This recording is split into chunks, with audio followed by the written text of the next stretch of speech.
Thanksgiving week. Yes, it's 2020. You may say there's not much to be thankful for, but hey, we got vaccines coming. Maybe you can be thankful about that. And we will talk about that this very day.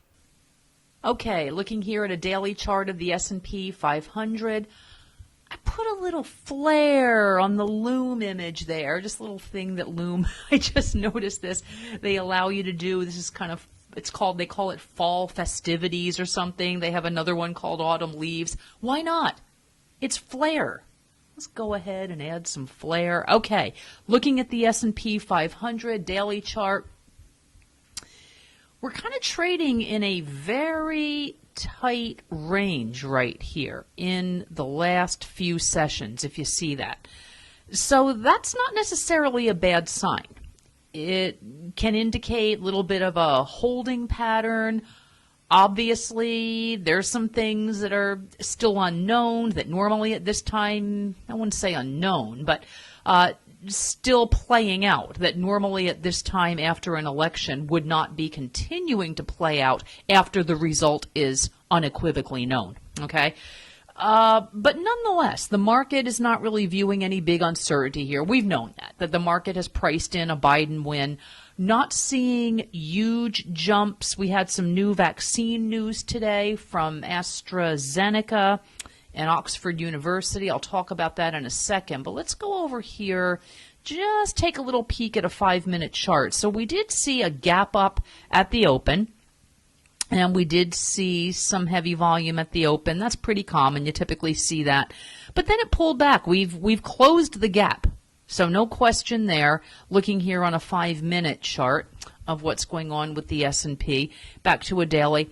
So looking pretty good right now, coming out of this previous high over here from November 9th. And we've pretty much had vaccine news every Monday for the past 2 weeks, and we did again today, but kind of in a little holding pattern right now. Okay, so this morning, here is the news from AstraZeneca, which partnered with Oxford University to develop a vaccine. Now, this is interesting because we had a little bit of competition on the headlines, competing headlines. We had some news media reporting 70%, which, of course, the last two, Pfizer and Moderna, were announcing numbers of closer to 95% efficacy. Now, over here, though, today, the same announcement, here's the Wall Street Journal, and other outlets are reporting this, 90% effective, okay? So I think there was a little bit of initial disappointment when the AstraZeneca number came out at that 70%, but if you read into these reports a little bit more, this is important. The rate did rise to 90% for people given half a dose of the vaccine initially, followed by a full dose 4 weeks later. So that's pretty good. So that puts it basically on par with the Pfizer, BioNTech, and Moderna vaccines, which were announced at 95% efficacy. Okay, so we're looking here at the AstraZeneca chart, and I'm finding this pretty fascinating. You see over here, the stock is actually trading lower for the day. It gapped down. Now let's go over to a 5-minute chart. Here you go. So you see that. It gapped down at the open after announcing a vaccine. I'm going to say a little bit more about that vaccine as well. Has regained quite a bit of that. Has not closed the gap for the day. But you can see over here, there was some pretty heavy volume upside trade. So buyers are coming in. I mean, longer term, seems pretty obvious these vaccine makers are going to enjoy some sales from this. Now, the one thing that economically and financially could be a little bit of a downer for some of the investors, I'll tell you about this right now. Now, first of all, this vaccine, let's just take it back over here to a daily chart so you can see what it's looking like on a daily. And you see a lot of choppy trade. Go over to a weekly just for a quick second. One thing to keep in mind when you're looking at the trade on this, see it's a little bit volatile, a little choppy over here on a daily. You see there's a lot of gaps in here, kind of uneven trade, a lot of gaps up and down.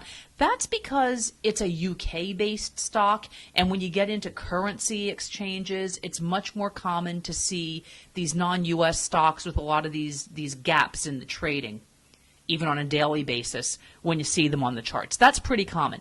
But just to come back to this, so this one here is interesting. First of all, the storage. It can be stored at normal refrigeration temperatures, so you don't need all those Antarctica-style freezers that people have been worried about for the vaccine distribution. And that apparently is very good for developing nations where the infrastructure obviously is going to be a little less sophisticated than it might be in the developed world. So that's a good thing. A couple other good things that are relative to the AstraZeneca. And first of all, it's going to be a lot cheaper. It's going to be about, let me see here, $4 a dose, while the other two that have been announced are more like $26 a dose. Well, hello, that's a pretty good thing too, especially for the developing nations. Now, when you're talking about getting this vaccine out to the world, yeah, this looks like a pretty good development, doesn't it? It's possible that investors right now are a little bit concerned about the economics of it, what that means for their investment. Maybe they're not going to make as much money of this. But Oxford University has committed that they want to get this out to as many people as possible. So you're going to see different models in all these vaccines that are coming out. That's fine. It's to be expected. Personally, I think it's good news. Anti-vaxxers, don't even bother messaging me because I don't want to hear it. Okay, so that's the AstraZeneca, what we're seeing today. And it is interesting to me, if you can just see right up there, we're kind of getting up near the peak of the trading range. We're nearing the top. So it is closing that gap, making up some of that lost ground. If we come back here over to a weekly, just see what kind of patterns, pretty volatile here, but we've got kind of a nice pattern ever since July. And that's probably when some of the news about vaccines first started to come out, maybe that they were working ahead very quickly on these.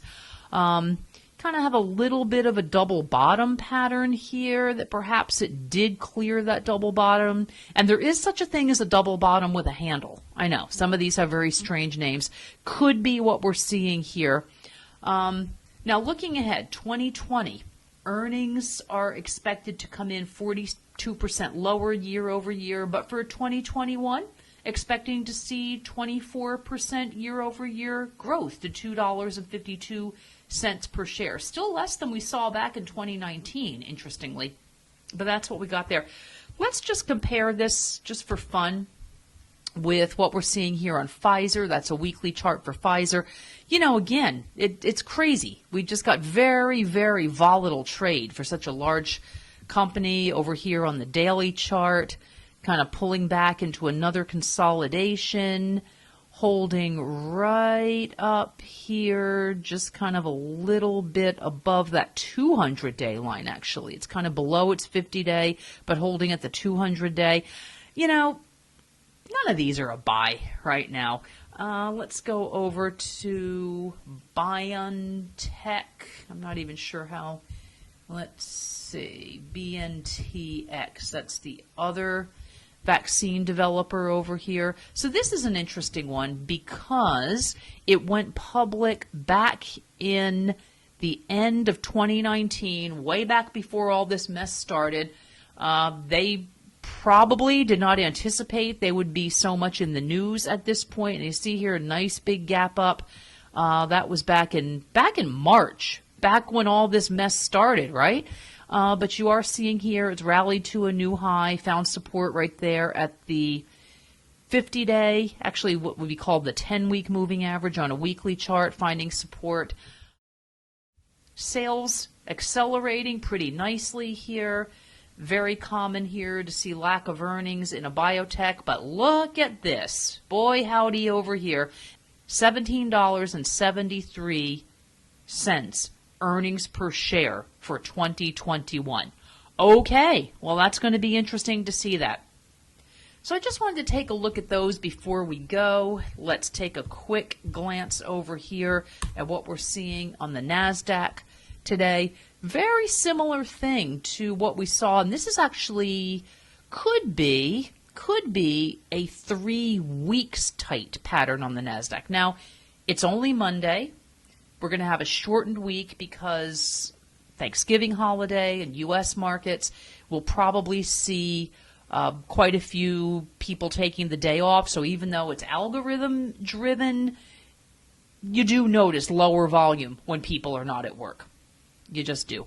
So right now, kind of the beginnings of a 3-week tight pattern, which could be bullish, which could be setting up the indexes for another rally. Would not be surprised to see that at all. Let's see here and go over. We've been looking at the S&P 500, but let's just take one last look at the weekly chart. Yeah, so this doesn't necessarily sort of, well, okay, so 0.77%, 0.4%. Yeah, so we're still kind of in the range of what you might call perhaps a 3 weeks tight pattern over there. But again, it's only Monday, too soon to say. All right, that's what I got for you today. Some interesting news there on the vaccines. Have a great day, and thanks for watching. Thanks for watching. Don't forget to subscribe, like the videos, and hit that alert bell so you will know every time a new video is released. Thanks again.